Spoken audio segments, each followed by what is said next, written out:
চান তাহলে দাঁড়িয়ে থাকো তুমি, দাসীর কাছ থেকে বলে কয়ে আসি আমি। দেখো দাসী, মনে করো কাজী কালো আজ থেকে তোমার পালক পুত্র।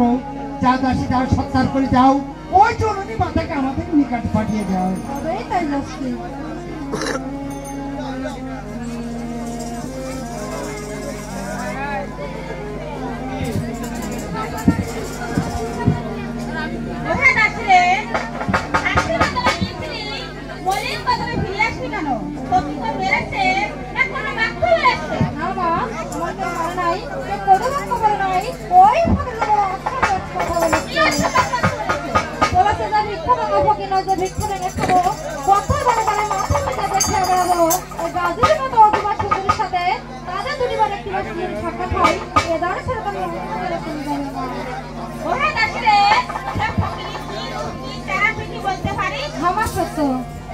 তাহলে একটি ফকির বড় বড় আর একটি ফকির কালো, তুই ফকির আসলে মতো আর করে চালো পায়ে পদ্মা পদ্মা সর্ব গায়ে